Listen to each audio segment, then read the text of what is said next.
Demak, hammaga hello everybody deymiz. Demak, biz yana boshladik intervyumizda. Bugungi intervyumizda yonimda o'tirgan inson, noodatiy inson, hozircha sizlarga ko'rsata olmaymiz. Nima deydi? Keyinroq ko'rsatamiz. Bu til sohasida bizlar hali intervyu qilganimiz yo'q. Ya'ni qilganim yo'q bu sohada. Lekin niyatim bor edi. Men o'zim bu sohani juda ham sevib o'rganadigan tillarimdan bittasi hisoblanadi. Mayli, bitta salomini aytib ketaman, kommentariyaga yozib ketinglar qani qaysi til sohasini o'qituvchisi bilan men suhbat qilmoqchiman. Ni hao. Topib ketinglar qani, ni hao. Mayli, shuncha xavma. Yana dars ketamiz mana. I a san se vu liu shi. Topdilar? Topgan bo'lsalaring agar, menimcha hamma topdi. Xitoy tili o'qituvchimiz hozir intervyuga tayyor turibdi. Hozir salomlashadi, o'zini tanishtiradi.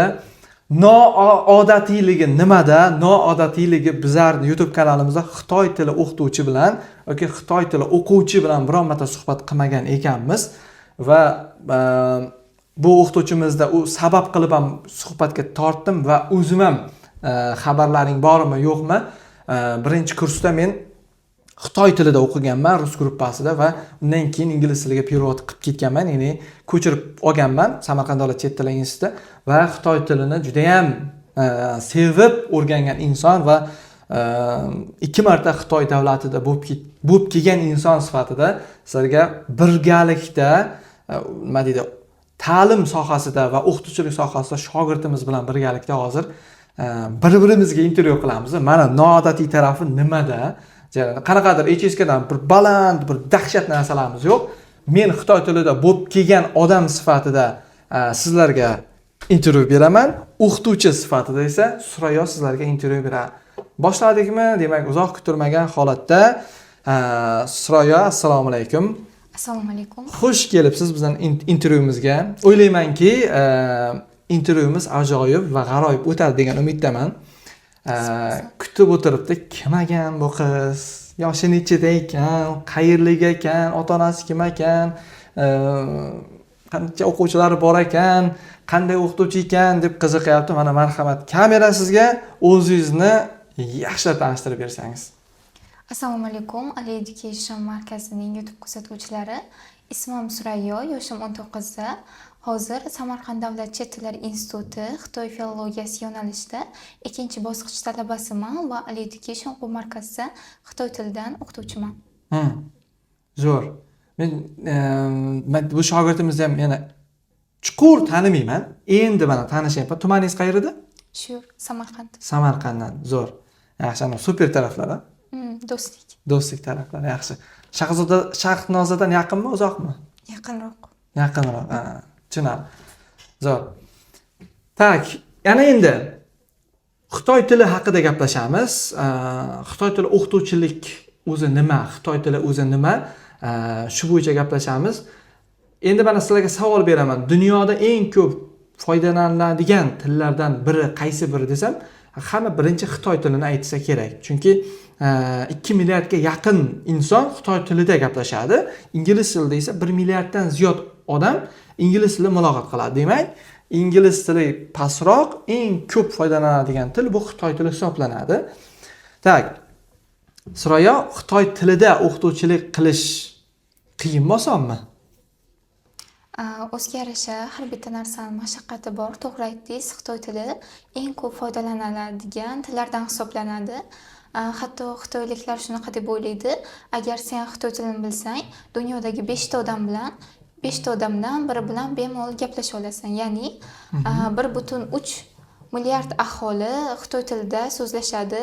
Bundan tashqari hozir ko'p davlatlarda Xitoy tili rivojlanayotganligi uchun ko'p talabalar ham o'rganyapti. O'shaning uchun darajasi yuqori. Yaxshi. Bu o'qituvchimiz yosh, aytadi-yu, yoshlarda hozir juda ko'p ma'lumotlar bo'ladi, energiya bo'ladi deb turib, keyingi beradigan savollarimga tomoshabinlarga qarab javob bersangiz yaxshi bo'ladi, chunki bu ma'lumotlardan men xabarim bo'lishi mumkin, bularga qiziqroq bo'lishi mumkin. Tak. Ana endi Xitoy tili o'zi nima? Xitoy tilini o'zi qayerdan boshlash kerak? Xitoy tilini o'rgansa qanaqa imkoniyatlarga ega bo'ladi? Shu haqida ham biroz ma'lumot berib o'tib ketsangiz. Aha.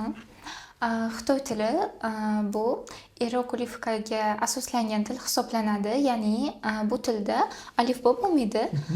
Har bitta so'zni, har bitta qilinadigan so'z alohida ma'no, uni o'qilishi va yozilishi alohida o'rganiladi.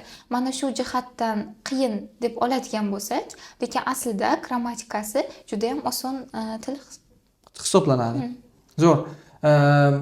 Ko'pchilik Xitoy tilini o'rganmoqchi bo'lib yurgan insonlar qo'rqib yuradi. Qanday o'rgansam ekan, nima qilsam ekan, qayerdan boshlasam ekan deydi. Siz tasavvur qiling, mana Xitoy tilida o'qituvchilik qilyapsiz.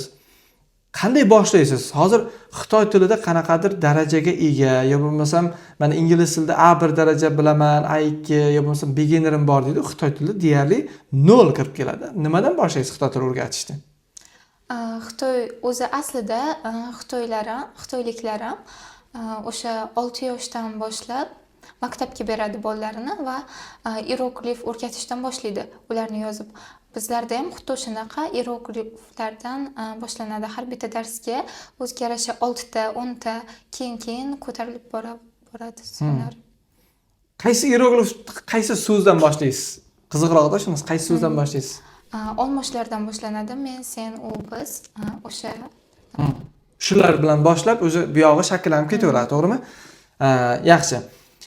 Endi mana shu Xitoy tilini qiyin joyi qayerda va nimada o'sha Xitoy tilining qiyinligi? Mana xo'p, aytib o'tdingiz buni, harflari yo'q, iyerogliflari bo'lganligi uchun buni o'qish darajasi qiyin bo'ladi deb turib.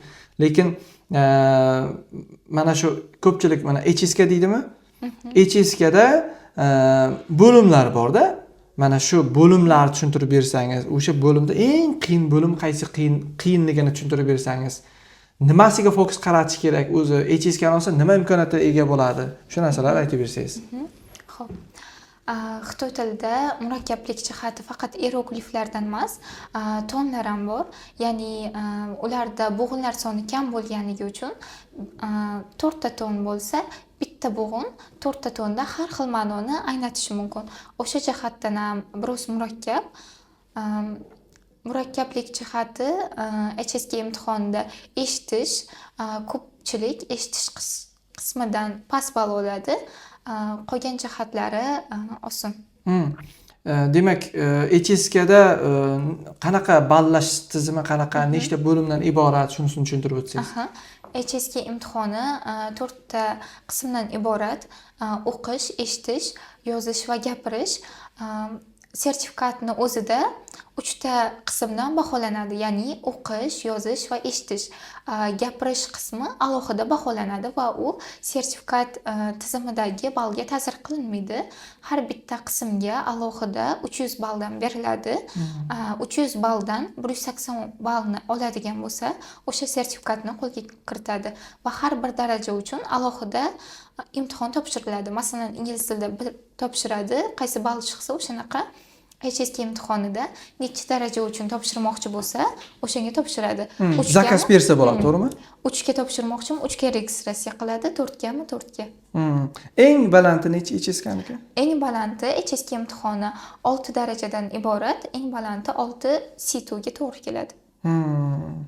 Tushunarli. O'sha 6 olgan odam taniysizmi O'zbekistonda? Taniyman. Kim? Ustozim. Kim? Sarvino Slavish. Men ko'rganmanmi? Ko'rmagansiz, yaqinda o'ldi. Yaqinda olgan. Yaqinda o'ldi deb eshitdim. Tavba qildim, astag'firullah.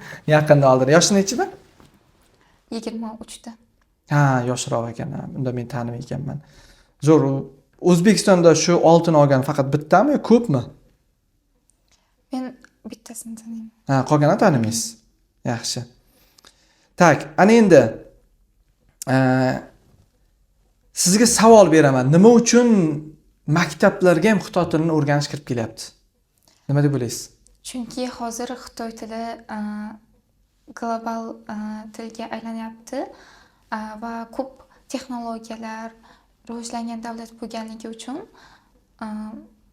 O'zbekistonga ham, boshqa davlatlarga ham kirib kelyapti. Men o'ylaymanki, shu Xitoy tilini bizning maktablarimizga qo'llanishi bu Xitoy davlatining iqtisodiyotini ko'tarilishining evaziga bo'lyapti-da. Chunki apparatlar kirib kelyapti, u yerdan qo'shimcha bizneslar, investitsiyalar kirib kelyapti. Shularni hammasi Xitoy tilida kirib kelyapti-da. Va biz majbur bo'lyapmizki, shu Xitoy tilini o'rganishga. Chunki ingliz tilidan oldiroqda turadi-da. Men zo'r voqea aytib beraman. O'sha yoshingiz nechida? 19. O'sha 19-20 yoshlarimda aytgandida ustozim, o'sha Xitoy tilini qiynalib o'rganib yurgan vaqtlarimda o'rganib qo'y, hali 10 yillar o'tib ingliz tili odatiy holga aylanadi. Xitoy tilini bilganing bu sen ustunliging bo'ladi deb turib aytgandi. Hali ko'rasan maktablar ingliz tilini qo'yib, Xitoy tilini qo'shib o'rganadigan davrlar keladi deb shu Inyazdagi Shahro Safarovich o'sha vaqtlarda prorektormidi, rektormidi o'sha vaqtda aytgandi menga.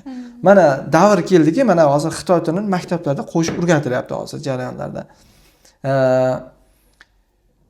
Sababi mana shu Xitoy tilini bizlarga yana bitta kirib kelishining sababi, men yaqinda Xitoyga borib keldim. O'shanda bildimki, nima uchun Xitoy tili bizga kirib kelyapti. Masalan, O'zbekistonda turistlar uchun biz imkoniyatlar ochib qo'yibmiz, to'g'rimi? Masalan, hotel deb yozib qo'yibmiz, to'g'rimi? Market deb yozib qo'yibmiz. Endi kamera ortida ham qarab turganlar bor, ularga ham har zamon qarab gapiraman.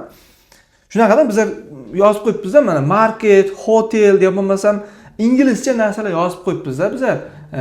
Sale deb yozib qo'yibmiz, buy deb yozib qo'yibmiz, yo bo'lmasam Samarqand ko'chasi desak street deb yozib qo'yibmiz, chapga, o'ngga degan sharoitlar bor-da. O'zbekistonda sharoitlarni yaratib qo'yibdi. Inglizcha, ruscha qilib turibdi. Xitoy davlatida unaqa emas. Men o'shanga hayron qoldim. Qayerga borsam Xitoycha, qayerga borsam Xitoycha. Ishoninglar, hattoki aeroportda Xitoycha. Aeroportga o'zi chet ellik uchib kelish kerak-ku. Inglizcha narsalar qo'yib qo'yish kerak-ku. Mana aeroportda qizga shunday borib birinchi good morning, sorry desang, shunday qaraydi, ni hao deb birdan boshlaydi. O'zi Xitoycha salomni boshlaydi o'zi birdaniga. Inglizcha gapirsa, Xitoycha qaytaraveradi. Inglizchaga hatto o'sha stewardessalar ham, hattoki shu yerdagi aeroportdagi xizmat qilayotganlar ham senga Xitoycha javob beradi. Lekin inglizchani tushunadi. To'g'ri. Bundan kelib chiqyaptiki, nima uchun Xitoy tilini biz O'zbekistonda maktablarda o'rganayotganimiz sababi, ular o'zini tilini o'ta darajada qattiq qadrlaydi. O'zini davlatida hamma joyga, mana men o'yladim birinchi 2 kun yurdimda, shu dedim turistik endi ochdik-ku dedim, shuning uchun ham dedim, balkim dedim, Xitoy tilidan tashqari so'zlarni yozib chiqmagan, ulgurmagan, endi kelyapti, turist kam bo'lsa kerak, baribir karantin bo'lib ketgan deb keyin 3-4, 5-kunlari qarayapman. Juda ham ko'pda turist, juda ham ko'p. Endi Xitoyni o'zini aholisi ko'pligini evaziga turistlar ham ko'rmay ketib qolganda. Keyin shunda tushundimki, demak Xitoylar o'zini tilini juda ham qadrlaydi. Bizlar hatto kuchukkem, privet, idem sуда deymiz-ku. Kuchukkem, uni O'zbekistonda kuchukkem ruscha gapiramiz bizlar. Ular Xitoycha gapiryapti. Men inglizcha tushunyapsan-ku, nima uchun menga Xitoycha javob qaytaryapsan? Men Xitoy tilida biroz qiynalaman. Menga gapir anaqa inglizchalab desam, nima farqi bor deydi. Nima farqi bor? Tushunyapman-ku dedi. Men sen ham dedi, Xitoychani bilar ekansan dedi. Nima qilib sen Xitoychaga o'tib o'tyapti? Jani, men qiynalaman. Yo'q, qiynalsang men tushunib ketaveraman deyapti. Keyin tushundim, bular juda qattiq tilini hurmat qiladi. Biladigani ham bizlarda ingliz tilini bilsa, good morning, sorry desa why deb qolamiz. Turkcha gapirsa why deb qolamiz ruscha. Ularda unaqa narsa yo'q ekan. Ular o'zini birinchi Xitoy tilisini birinchilarga qo'ygan ekan. O'sha narsasiga juda ham qoyil qolganman men prinsiplariga, jarayoniga. Tak, ana endi Xitoy tilini misol uchun ko'pchilik o'rganadi, to'g'rimi? Bu ko'pincha nima uchun o'rganadi? HSK uchun o'rganadimi? Tarjimonlik qilish uchun o'rganadimi? Sizga mana kirib kelayotganlarda yo bo'lmasam Xitoyga borib o'qish uchun o'rganadimi? Nima uchun o'rganadi? Xitoy tilini o'rganuvchilar ko'pi HSK sertifikati uchun va yozda shunaqa o'quvchilar kirib keldi. Xitoy institutiga kirish uchun. Xitoy institutiga ikkita yo'l bilan kirsa bo'ladi. birinchisi IELTS yoki HSK sertifikati bo'lishi kerak yoki ikkinchi yo'li til kursida o'qiydi. Til kursida o'qish uchun ham ozgina xitoy tilini bilish kerak. Hech bo'lmaganda HSK 1 darajada. O'sha orqali kirib keldi va boshqa o'quvchilar HSK sertifikati keyin magistraturaga o'qishga kirmoqchi bo'lgan talabalar ham bor. Endi ko'proq qismini sertifikat uchun deb olamizmi yo Xitoyga ketish uchun deb olamizmi? Sizga kelayotgan o'quvchilardan. Sertifikat uchun deb kelyapti ko'pchiligi. Zo'r. Lekin ma'lumot o'rnida aytib o'tib ketib qolmoqchiman sizlarga. Xitoyda ingliz tili qadrlanadi. Ingliz tili bilgan odamni qadrlashadi rostdan ham, chunki turistik mamlakat. Aynan qayerligini 3 ta anaqasi viloyati bor. Ya'ni shtat deyiladi ularda ham. O'sha Haynan oroli bor, o'sha Sanya deyiladi u. O'sha joyi juda ham turistik joy hisoblanadi va havosi toza. Keyingisi esa Shanxay, keyingisi esa o'sha biznes bo'yicha zo'r joylardan, lokatsiyalardan bittasi Guanzhou hisoblanadi. O'sha uchalasida ham bo'lgan vaqtimda ingliz tili qadrlashini ko'rdim, lekin bu o'ta muhtoj bo'lib qolsa ingliz tilida gapiryapti. O'ta darajada muhtoj. Agar qolgan holatda har doim xitoychalab gaplashyapti. Ular o'zini tilini juda ham qadrlaydi. Shuni o'shaning uchun hieroglif tizimdan alifbo tizimiga o'tmagan. Ko'plab shunaqa muhokamalar bo'lgan alifbo tizimiga o'tish haqida, lekin o'zini an'anasi, tarixini yo'qotmaslik uchun hierogliflarni saqlab qolgan. Keyin yana shunaqa bo'ladi, xitoyliklar ingliz tilini biladi ko'pchiligi, lekin O'zbekistonga kelganda xitoy tilidan tarjimon so'raydi. Ingliz tilidan tarjimon so'rasa narxi pastroq bo'ladi, lekin xitoy tilidan so'raydi. Nemis, fransuz tillarida ingliz tilini biladi, ingliz tilidan so'raydi. O'zini tilini qattiq hurmat qilganligi uchun ana shunaqa jihatini saqlab qo'ygan. Ko'ryapsizmi, hattoki O'zbekistonga kirib kelib ham o'zlari xitoy tilidan tarjimon so'raydi-da jarayonda. Men o'sha narsasiga rostdan ham qoyil qolganman. Ko'pchilik xitoylarda juda ham kallasi zo'r ishlaydi deydi. Ular umniy odam, robotlar chiqaryapti, boshqa narsa qilyapti deydi. Lekin mana bunaqa narsasi ham bor-da jarayonida. Gulzoda. Ular o'zini tilini o'rganish uchun yodlash kerak-da. Yodlash programma bizning miyamizning eng og'riqli nuqtasida. Yodlash qiyin-ku. Ular majbur o'sha qo'l bilan yozib, qayta-qayta aytib yodlab qolmasa bo'lmaydi. Biz 26 ta harfni ingliz tilida yodlaymiz, o'qib ketamiz. O'zbek tilida ham shu 30 ta 30 ta harfni yodlaymiz, o'qib ketamiz. Xitoy tilida o'qib ketish uchun 3000 ga yaqin hieroglifni bilmasa o'qib ketib bo'lmaydi. To'g'risini bolasi ham bu o'qib ketadi degan narsa joyi yo'q. O'sha oddiygina alifboni yo'qligi va ular so'zlarni murakkab jarayonlarda o'qishni o'rganganligi uchun, miyasiga singdirganligi uchun, endi u miya zo'riqdi-yu, u miya o'sha kashfiyotchi bo'lib boshlaydi. Endi tasavvur qiling, 29 ta yo 26 ta yo bo'lmasa mana kela 30 ta harfni o'rgangan odamni 4-sinf yo 1-sinf, 2-sinf bolani miyasi qayda-yu, 1000 ta so'z o'rganadi 1-2-sinf bolasi. Taqqosanglar, qaysi miya kuchli bo'ladi? Masalan, sizga qaysi miya sotib olgan bo'lardingiz? 30 ta 31 ta harfni o'rgangan miya sotib olasizmi yo bo'lmasa nima deydi, 1000 ta hieroglifni yodlagan 2-sinf bolaning miyasini sotib olasiz. Albatta, 2-sinf miyani sotib olamiz. Bizga 30-31 ta harfni yodlagan miya saslab bo'ladi. Unaqa nima to'yintirish kerak uni hali jarayonni. Men o'ylayman, Xitoy tilini umuman qiyinligi, ularni o'zi bolalarni o'zi qiynalib o'rganganligi uchun ham men o'ylayman, ularda yangilik qilish va nima deydi, hayotni qatlamini mana ko'pchiligini iqtisodiyotda bir dunyoni iqtisodiyotining 30-40% ni Xitoy ishlab turgani sababi ham shu. BYD chiqqan vaqtida kulgandi. Shu ham mashinmi, shu ham mashin. Hozir birinchi o'rinda eng ko'p sotilgan mashinlar. Mana Xitoyda anaqasi. Mashinasi hisoblanadi. Dunyo bo'yicha eng ko'p sotilgan shu, faqat shu bo'ladi. BYD bo'ladi. Men shuni evaziga Xitoylarda prinsipi juda ham kuchli va hayotga bo'lgan qiziqishi, intilishi va kashfiyoti shuncha ham zo'r, baland deb hisoblayman. Sababi Xitoy tili qiyinligini evaziga. To'g'ri. Ham ular bolalardan boshlab e'tibor beradi. 3 yoshdan boshlab bog'chaga beradigan bo'lsa, o'sha eng muhim bosqichni bog'cha deb o'ylaydi.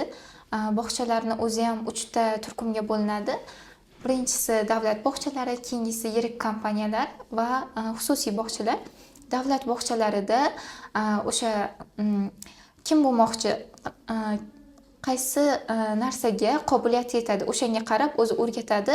Hattoki ular o'zi ekkan narsadan ovqat pishirib o'shani yey oladi. Kichkina bolachalar. Ikkinchisi esa xususiy bog'chalar, bular ijodkorlikka, rassomlikka, o'shanaqalarga yo'naltirilgan bo'ladi. Keyin o'sha qobiliyatini oshirishga yordam beradi. Uchinchisi, masalan, ota-onasi shifokor bo'lsa, farzandini ham shifokor bo'lmoqchi bo'lsa, o'shanaqa bog'chaga beradi. O'shanga qarab yo'naltirilib ketaveradi. Men mana Xitoyda yana bitta narsasiga juda ham besh ketganman, qoyil qolganman. Mana shu ikkinchi borishimda, yaqinda borganimda bu narsani ko'pchilikka ham aytib berganman, tomoshabinlarda ham. Xitoy xalqi juda ham chesni xalq. To'g'ri, hammasi ham mas deyishlari mumkin. Hozir kuzatayotganlar Xitoydan turib kuzatyapti, hozir ishoning. Mana hozir videoni yuklaymiz, videoni yuklagandan keyin men Xitoydaman, bunaqa narsa yo'q-ku deb aytish mumkin. Lekin hammasi ham emas. Men qoyil qolganim, bizlar mana Haynan orolidan Shanxayga ketdik. Shanxayga ketdikda, o'sha Shanxayga bordik, o'sha yerda yurdik, aylanib yurdikda, qanaqa mana masofasini tushuntirib beraman. Samarqanddan o'sha Orol dengiziga bordik, Qoraqalpog'iston, 1200 kilometr. Biz o'shanga nima bilan, avtobus bilan, keyin poyezd bilan bordikda, yetib borib, taksilarda Shanxayda aylanib boshqa qilib turib, men shunday qaytib kelyapman. U bir kunmi vaqtimiz sarfladik. Qaytib kelib, o'zimiz mehmonxonaga shuni tushyapman-da, rasmga qarayapman, telefonda shu story qilyapman, boshqa narsa qilyapman. Qarayapman, mana bu yetimda qora narsa bor, keyin hozirgi qilayotgan videomda yo'q. Kimda qaradim, qarasam sumkam yo'q meni. Qora sumkam bor, o'zi har doim olib ketaman. Uning ichiga ikkita pasportim bo'ladi, ko'k pasportim, qizil pasportim bo'ladi. Va albatta o'zimda pulim bo'lishi kerak. 300-400 dollar pulim bor edi. Shu 10 kun ishlataman deb olganman. Undan tashqari ishxonani safety kalitlari bor, uyimdagi kalitlar bor, hammasi bor. Endi tasavvur qiling, shuni qarayapman, yo'q-da. Yo'q. O'sha Shanxayda keyin bitta rasmlarni ko'rib chiqdim. Shu taksidan tushganimdan keyin Shanxayda o'sha o'zimizda Orolga minadigan avtobusga minganimda u yerda yo'q bo'lgan. Keyin esladimki, Shanxayda taksida qolib ketib qoldim men keyin. Deb. Endi tasavvur qiling, menda qanaqa holat o'tdi? Qanday holat o'tdi? Xitoyda pas hech narsa mumkin. Qolib ketgan mehmonxonaga kelib olganman hali ham jarayonda. Men hozir bu voqeani ilmga bog'lab ketaman-da jarayonda. Shunchalik yuragim shuv etdi. Men o'zi reja tuzyapman. Posolga boraman, pasportim qayta to'g'rilataman. Bu yoqdan anaqa tanishlarga aytaman, pul jo'natadi, boshqa qiladi. Yana kutib qolaman, samolyotga alohida bilet olaman. Xullas, meni o'zi o'rtoqlarim chaqirib uyga bir ikkita biznesmenlar bor, ular Xitoyda shu strategiya qilish uchun, ularga strategiya qilib berish uchun borgandim. Ham sayohat, ham strategiya, ham bir ikkita hamkorliklar qilib kelaman deb borganman. U menga o'zimning xarajatimga 500-600 dollarga tushayotgandi. Endi qolganini ular qilayotgandi-da. Men o'zi sirazi 2000-3000 dollarga o'zi tushdim deb o'tiribman. Chunki kalitlar qaytadan yasashim kerak, boshqa qilishim kerak. Keyin birdaniga o'zimni tiklab oldimdan mehmonxonadan so'rab boshladim. Shunaqa. Ana shu joyda meni Xitoy tili bilganim ish berdi. Xitoy tili bilganim qiynalib, ana ATSga 2-3 darajada gapiryapman-da. Bu ingliz tilida A1, A2 da ularga tushuntirib olyapman men.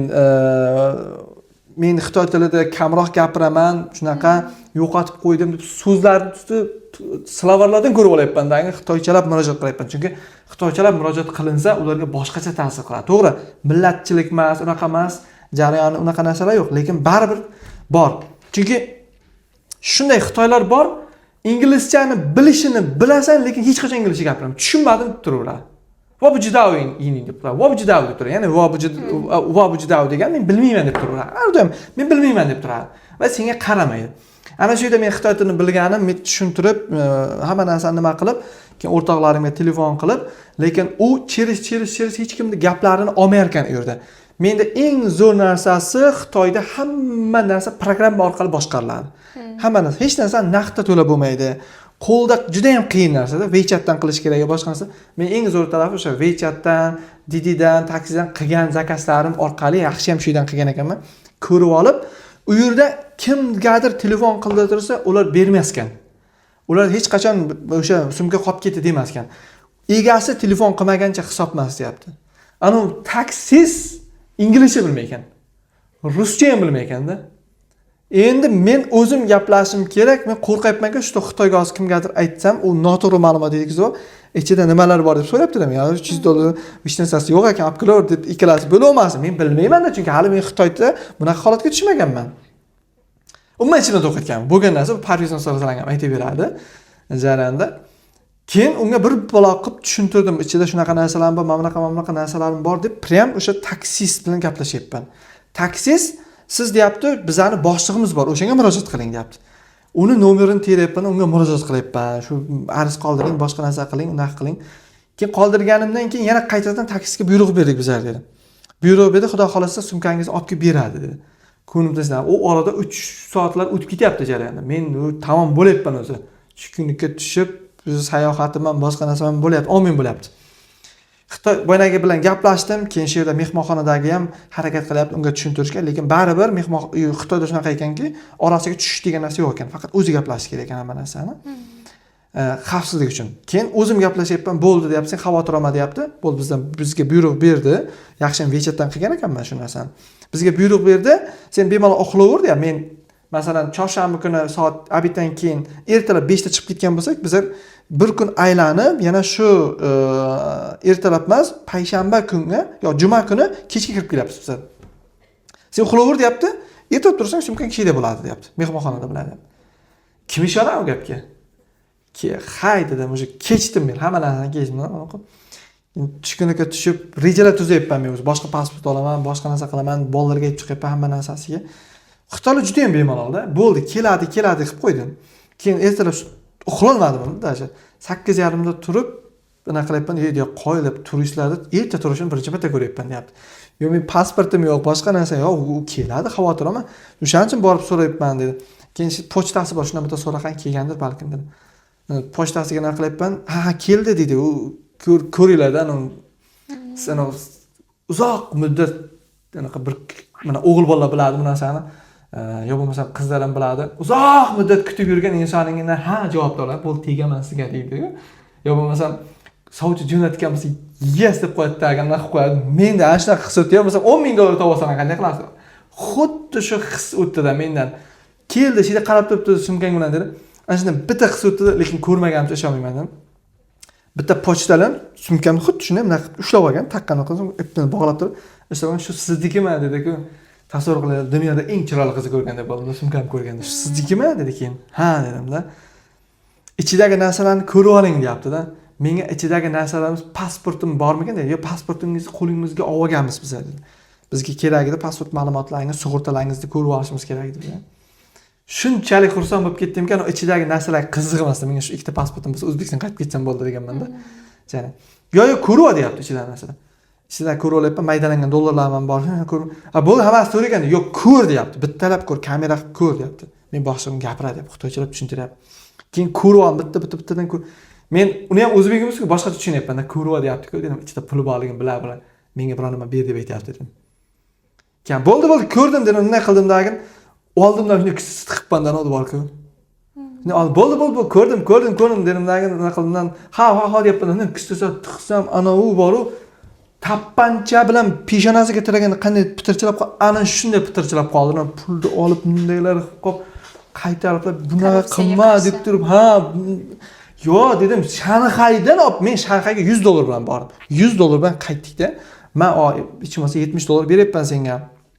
Ashu cho'ntagimdagi $380 bor edi-da, sumka. Rozi edim berib borishga. Olib qo'ymaydi dedi. Qaytdi-da, uni ayniqsa men kalitlarim qaytdi-da. U safety kalitlarni qayta yasash juda qiyin narsa bilan. Olmaydi-da keyin. Men aytdim, "Sal kamroq berdim" dedim. 100 beraman. 100 bersam shunchalar qilaman, men politsiya chaqiraman senga. Keyin nima politsiya chaqiradi bu dedim. Bu jinnimi bu dedim. Politsiya chaqiraman deyapti. Bir-birimiz xitoycha tushunmayapmiz dedim. Keyin mehmonxonada odamga so'rab oldim, keyin bilmasam nima qildi.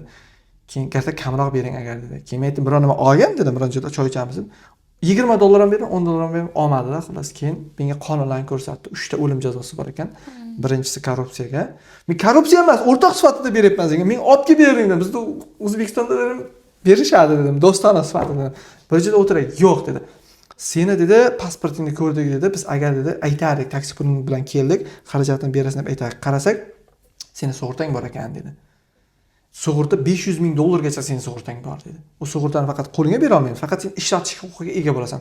Mana shunaqa yomon holatlarda dedi. Xudo ko'rmasin kasal bo'lib qolsang, boshqa bo'lib qolsang, operatsiya qilib qolsang, Xitoy bepul qilib beradi. Mana sumkang tasodifan qolib ketib qolgan dedi.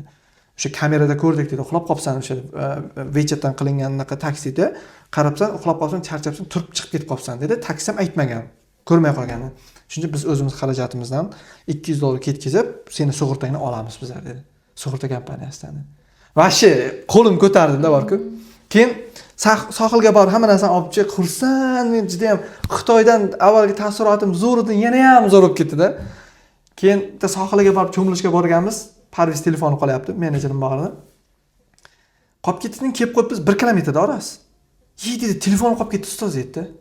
Nima dedim, shani qaydan sumkam kelgan dedim. Hech kim siz qilmaydi dedim. Turibdi dedim. Turar, garov o'ynaysanmi dedim. Turmasa men dedim, beraman dedim. Nech pulda? $400 beraman senga. O'g'irlab ketgan bo'lsa dedim. Abetni qildik, boshqa narsa qildik-da, shunda borsa telefon turibdi-da. Shunchalik darajada xavfsiz mamlakat va mana shu men Xitoy tilini bilganim, har zamonda ingliz tilini bilganim menga juda ham qo'l keldi jarayonda. Chunki Xitoy tilini o'rganish kerak. Yana bitta bir g'alati, qiziq holat bo'ldi. Shu Parviz yoshlikdan men o'rgatganman-da, ingliz va rus tilini o'rgansang, dunyoni tilini o'rgangan bo'lasan deb o'rgataman-da. Hammaga shunaqa deb o'rgataman. 3 kun yurdik-da, 3 kun yurdik. Faqat Google tarjimon bilan yurdi-da Parviz. Chunki inglizcha bilmaydi. Bilsa ham bilmayman deyapti hammasi. Tutadi, bu yana yozib beradi, bu tutadi. 3-kun aytadi, ustoz rus tilini bilan ingliz tilida sertifikat olib zo'r gapirsang, men zo'r gapiraman, butun dunyo tilini bilasan degan. O'tmayapti-ku deydi. Men ham vaziyatdan chiqib ketishim kerak-ku. Endi bu alohida dunyoda dedim, Parviz dedim, Xitoylar ham dedim. To'g'ri. Men dedim, Xitoylar balkim dedim o'zgarib dedim, ingliz tilida gapirsa kerak deb o'ylagandim dedim. Ha, ingliz tili nima o'tmayapti ustoz dedi. Aeroportda ham o'tmayapti hattoki. Oddiy biletni bizlar olib shu nimadan qo'yib bering dedik mana. Deraza yonida qo'yib bering deyapsiz, uni ham xitoychalab aytishga to'g'ri kelyapti. Yo bo'lmasam, tushunmadim nima deyapsan deyapti-da. Oxiri keyin Parviz yozdi, Google'ga yozib, xitoycha pastiga chiqib beradi, o'qib beradi keyin. Jarayonni. Mana nima uchun Xitoy tili kerak, nima uchun Xitoy tilini ko'proq biz o'rganishimiz kerak jarayonlardan, sistemasidan. Keling bunday qilamiz. Aytdim-ku 60% men aktiv bo'laman deb turib, baribir chunki mendan ham olishlaring kerak bo'ladi. O'zim 2000 nechinchi yil 13 adashmasam Shanxayda o'qib kelganman. 13 emas. 16 midi? Shunaqa o'qib kelganman. HSKdan 3 olgandik. Endi bu HSKdan 3 degan B1 darajasi degan bilaman hozir past, lekin o'sha davrda yaxshi edi. Bizani Xitoyga borib, aspiranturamizni o'qib kelish uchun zo'r imkoniyatlardan bittasi edi. Endi sizga shunday imkoniyat beraman. Qaysidir Xitoy tilida dars o'tib bering 5 minut. 1 dan 10 gacha siz darsingizni baholab bersin. Mana hamma kuzatuvchi baribir kuzatayotganlar Xitoy tilida baribir 0 bo'ladi. Gulzo'da ham kuzatyapman. 5 minut darsingizdan nimadir xitoycha o'rganib qolaylik bizlar. Men emas, men hayp darrov tushunib qo'yishim mumkin bunaqayizdan. Kuzatuvchilar tushunib olsin. Lekin kommentariyaga yozasizlar shu qizga. 1 dan 10 gacha baholab berasizlar. Xafa bo'lmaymiz bizlar hech qachon jarayonda. Keyin yana bitta sizlarga Xitoyda biznes qilish, boshqa narsa qilish sirri haqida bitta narsani tushuntirib aytib o'tib ketaman. Bu qiz dars o'tib bo'lgandan keyin qaysi mavzuni o'tishingizdan qat'iy narsa, balkim avval o'tgan mavzularingizdan shunday bizlarga tushuntirib beringki, bizlar biroz bo'lsa ham xitoycha o'rganib qolaylik. Tayyormisiz? Tayyormisizlar? Unda ketdik. Biroz bo'lsa ham xitoy tilini o'rganib ko'ramiz. Qiyinmi, yo'qmi? Ishqib fikrdan qaytib qolmasin xitoy tilini o'rganaman degan fikrdan. Xo'p, to be bo'ladimi? Bo'ladi. Ingliz tilida bilasizlar 3 ta to be bor, xitoy tilida bitta, ya'ni sh. Ingliz tilida qanaqa bog'lanadigan bo'lsa, xitoy tilida ham shunaqa subject plus to be plus object, ya'ni olmoshdan keyin to be ni qo'yamiz, undan keyin object to'ldiruvchi. To'ldiruvchini qo'shimiz kerak bo'ladi. Masalan, xitoy tilida men degani vodan keyin to be qo'shishimiz kerak. Bitta to be'miz bor dedik, shni qo'shamiz. Vo, sh. Endi ustozman demoqchi bo'ladigan bo'lsak, lav, sh bu ustoz degani, vo, sh, lav, sh bu men ustozman degani. Yoki bo'lmasa o'shani senda qilib ko'ramiz. Sen degani ni, sh, lav, sh. Bu darak gap shakli edi. Endi inkor gap shakli. Inkor gapda xitoy tilida yo'q degani bu va gap yasashimizda subjectdan keyin bu, keyin to be'ni, keyin objektni qo'yishimiz kerak bo'ladi. Keling o'zbekchalab tushuntiring. Ko'pchilik inglizlar emasda, balkim o'zbeklar bo'lishi mumkin. Umuman til bilmaydigan inson tushunayotgan bo'lishi mumkin-da. Xo'p. Birinchi olmosh qo'yishimiz kerak, keyin bu, ya'ni yo'qni qo'yishimiz kerak, keyin shni qo'yamiz, keyin to'ldiruvchini qo'yamiz. Vo bu shi, lau shi men so'z emasman yoki bo'lmasa u so'z emas demoqchi bo'lsak, u degani ta bu shi, lau shi. Bu To be. inkor gap edi. So'roq shaklda qilmoqchi bo'lsak, oxiriga ma'ni qo'yamiz. Ma bu yuklama o'zbek tilidagi m ga to'g'ri keladi. Birinchi olmosh, keyin to be, keyin to'ldiruvchi va oxiriga ma'ni qo'yamiz. Vo, shi, lau, shima. Men ustozmanmi? Ni, shi, syo, shima. Sen studentmisan? Shunaqa. Zo'r. O'rgandingizmi? Men talabaman dengchi?